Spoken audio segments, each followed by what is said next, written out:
حدیث پاک میں آتا ہے کہ ایک آدمی نے عشاء کی نماز جماعت کے ساتھ پڑھی تو فرمایا ایسا ہے جیسا کہ آدھی رات اس نے اللہ کے سامنے نماز میں قیام کیا، اور فجر کی نماز جماعت کے ساتھ پڑھی تو ایسا ہے کہ پوری رات اللہ کے سامنے عبادت میں گزاری۔ حالانکہ 8 گھنٹہ سویا ہے، لیکن حکم کے مطابق سویا ہے اور طریقے کے مطابق سویا ہے، تو اس کے 8 گھنٹے کی نیند کو اللہ تعالیٰ نے دین بنا دیا۔ ایک آدمی اگر 60 سال کی عمر میں 8 گھنٹہ سوئے گا تو 20 سال سونے میں جائیں گے، تو فرمایا سونا اس کا دین بن جائے گا، کمانا دین بن جائے گا، خرچ کرنا دین بن جائے گا، ہر چیز دین بن جائے گا۔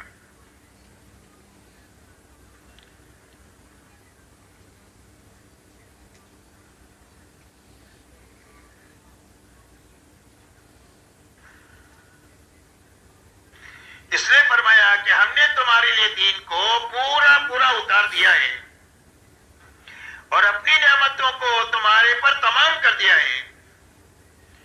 اللہ کی طرف سے ساری نعمتیں راضی ہو کر جو ملے گی وہ دین کے راستے سے ملے گی۔ جو نعمتیں اللہ کی طرف سے راضی ہو کر ملے گی وہ دین کے راستے سے ملے گی۔ تو فرمایا ہم نے اپنی نعمتوں کو تمہارے پر پورا پورا اتار دیا ہے اور ہم نے اسلام تم کو پسند کر کے دیا ہے۔ ہمارا پسندیدہ طریقہ ہے، پسند کر کے ہم نے تم کو دیا ہے۔ اب ادھر ادھر تاک جا کی اجازت نہیں ہے۔ اس لیے میرے دوستو، دعوت اور تبلیغ کی محنت اس بات کی ہے کہ ہر فرد امت میں پورے دین پر چلنے کی طاقت پیدا ہو جائے۔ امت کا المیہ یہ نہیں ہے کہ امت کو دین معلوم نہیں ہے، اور امت کا المیہ یہ نہیں ہے کہ امت کے بعد دین پر چلنے کے وسائل نہیں ہیں۔ معلومات بھی خوب ہے، وسائل بھی خوب ہے۔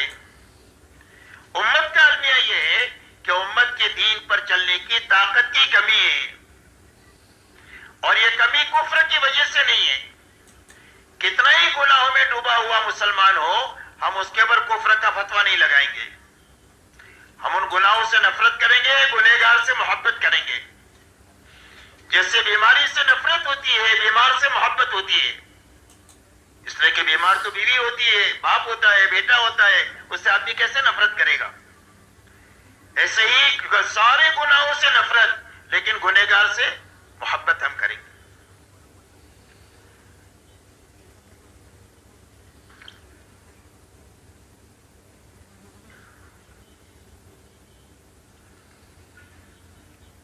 اس لیے میرے محترم دوستو، یہ محنت اس بات کی ہے کہ ہر ایمان والے میں پورے دین پر چلنے کی طاقت پیدا ہو جائے۔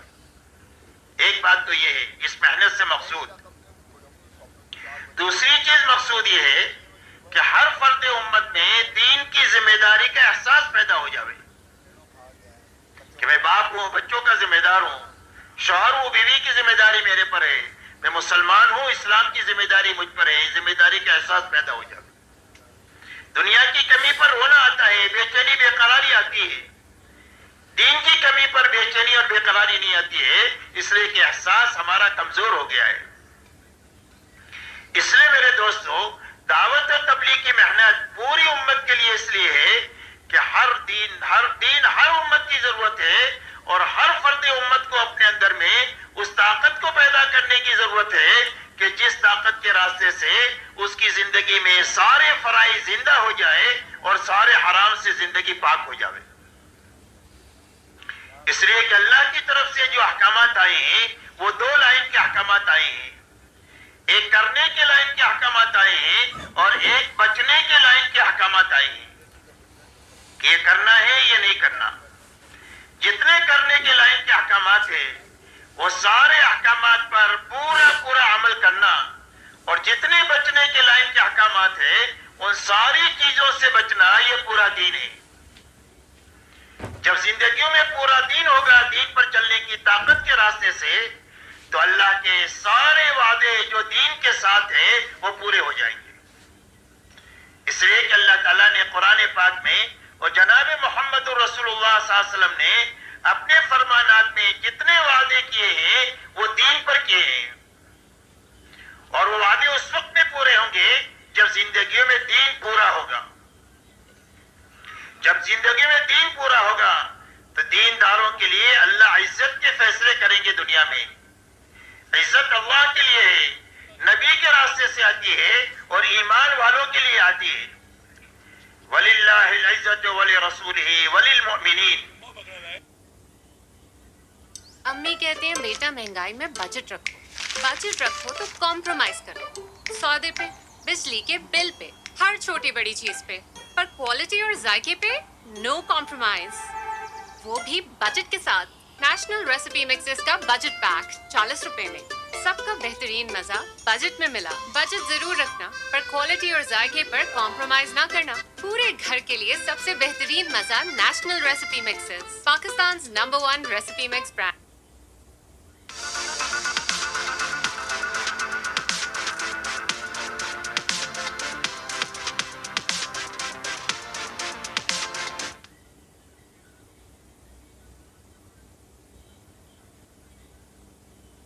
وَلِرَسُولِهِ وَلِلْمُؤْمِنِينَ.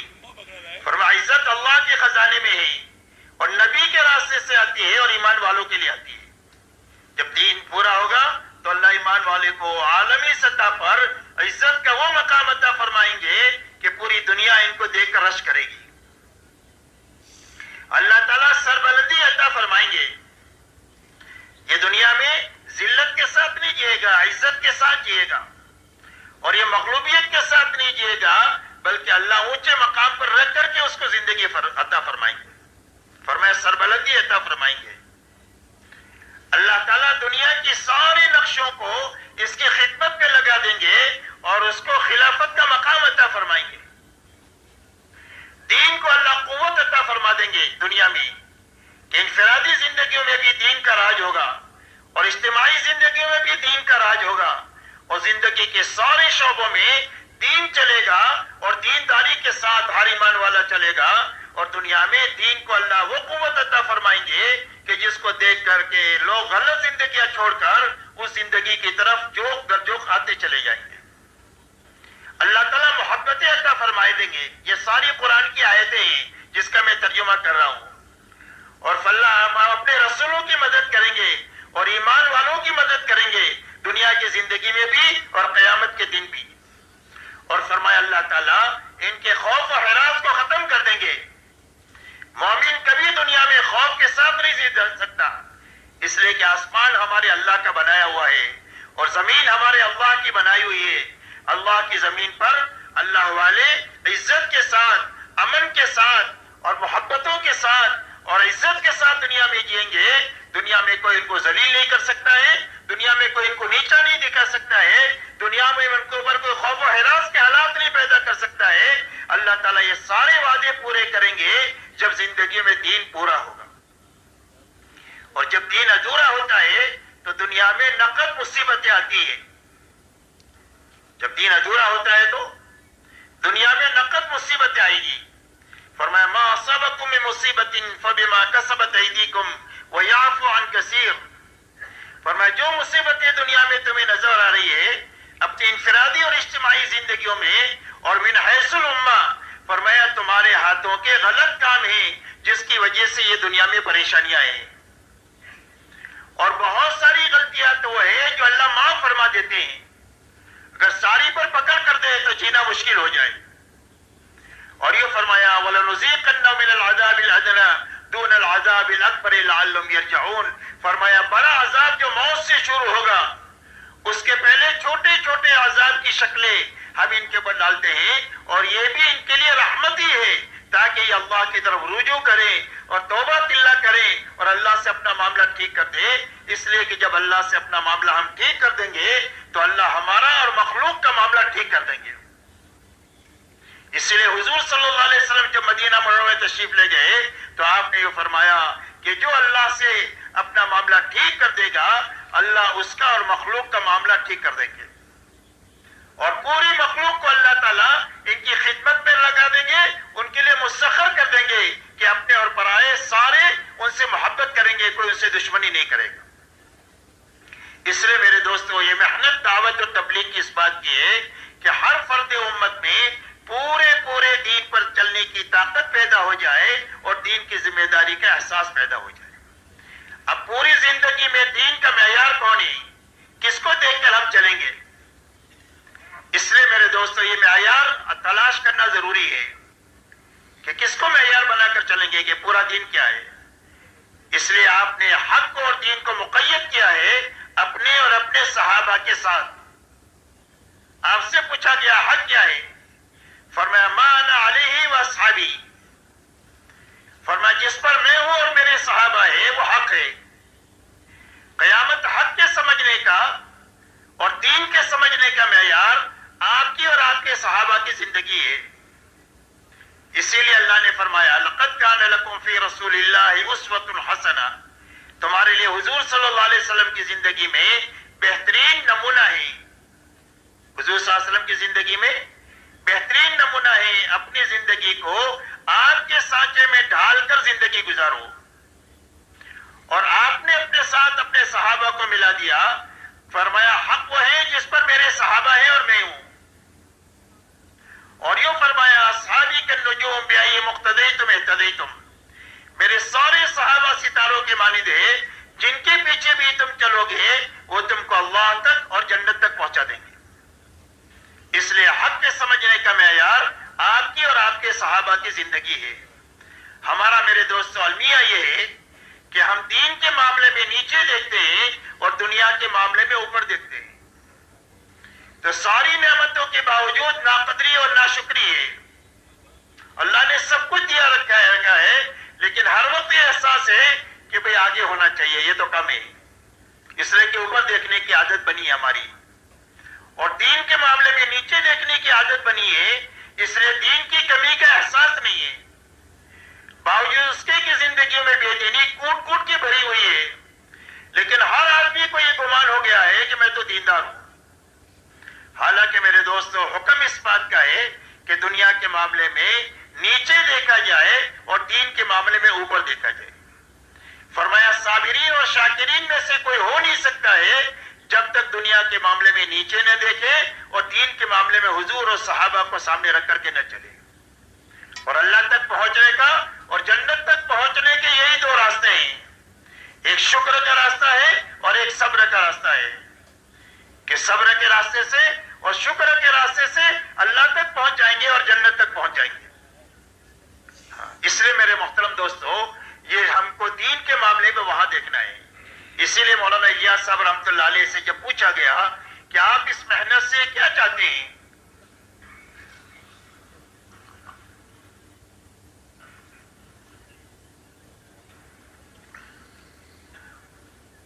تو فرمایا میں اس محنت سے یہ چاہتا ہوں کہ اس محنت کو امت کرتے کرتے اور اچھی طرح کرتے کرتے اور جتنی کرنی چاہیے اتنی کرنے کے راستے سے وہاں پہنچ جائے جہاں حضور صلی اللہ علیہ وسلم امت کو چھوڑ کر گئے تھے. تو حضور پاک صلی اللہ علیہ وسلم امت کو کہاں چھوڑ کر گئے تھے؟ آپ پوری امت کو دو بنیادوں پر چھوڑ کر گئے تھے. ایک تو ہر فرد امت میں پورا دین اپنی حقیقت کے ساتھ پایا جاتا تھا. ایک بنیاد پوری امت میں یہ زندہ تھی کہ پورا دین تھا، حقیقت کے ساتھ تھا. دین ادھورا ہے تو مصیبت آئے گی. دین میں حقیقت نہیں ہے، رسم ہے، رواج ہے تو بھی اللہ کے وعدے پورے نہیں ہوں گے. تو ایک تو پورا دین اپنی حقیقت کے ساتھ تھا. دوسرا 100% ایمان والوں میں اپنی جان اور مال کو اللہ کے اور اللہ کے دین کے مقابلے میں بے قیمت بنایا تھا کہ ہماری جان کی اللہ کے اور اللہ کے دین کے مقابلے میں کوئی بھی قیمت نہیں ہے. ویسے ایک مومن کی جان کی قیمت یہ ہے کہ اگر پورا عالم اس کے قتل پر جمع ہو جائے تو اللہ سب سے انتقام لے گا. ایک مومن اللہ کی نگاہ میں اتنا قیمتی ہے. لیکن اللہ کے مقابلے میں ہماری جان کی کوئی بھی قیمت نہیں. ایک بھی لگا سکتے ہیں، 1000 بھی لگا سکتے ہیں. اللہ کے دین کے تقاضے پر ایک بھی لگا سکتے ہیں، 1000 بھی لگا سکتے ہیں. ایسے ہی ہمارے مال کی کوئی قیمت نہیں اللہ کے اور اللہ کے دین کے مقابلے میں. مال کا تقاضا ہوگا تو 100 لگا سکتے ہیں، 1000 لگا سکتے ہیں. موقع آئے تو جھاڑو مار کر لگا سکتے ہیں اس یقین کے ساتھ کہ اللہ کی نسبت پر جب سارا لگا دیں گے تو اللہ ہم کو اجاڑیں گے نہیں، اللہ آباد کر دیں گے.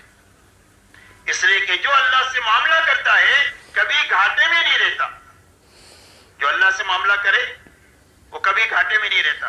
حضرت صہیب ہجرت کے لیے نکلے مکہ سے. مکے والوں نے سب کچھ لے لیا ان کے پاس سے، اور یہ پہنے کپڑے مدینہ میں پہنچے. آپ نے ان کو دیکھ کر یہ فرمایا ربیع البیع یا ابا یحییٰ، اے ابو یحییٰ تم تو بہت نفع کا سودا کر کے آئے، حالانکہ لٹ لٹا کر کے آئے تھے. اور یہ آتا ہے کہ مدینہ منورہ میں جو بہت زیادہ خرچ کرنے والے لوگ تھے اس میں حضرت صہیب تھے. تو کہاں سے آیا کہ جب اللہ کی نسبت پر لگا دیا تو اللہ نے اتنا دیا کہ مدینہ میں جو زیادہ خرچ کرنے والے لوگ تھے ان میں ایک نام ان کا تھا. حضرت عمر ان کو کہتے تھے کہ تم اسراف کرتے ہو. حضرت صہیب نے فرمایا کہ میں خیر کے کاموں میں خرچ کرتا ہوں، اور خیر کے کام میں کوئی اسراف نہیں ہوتا، غلط جگہ میں نہیں خرچ کرتا.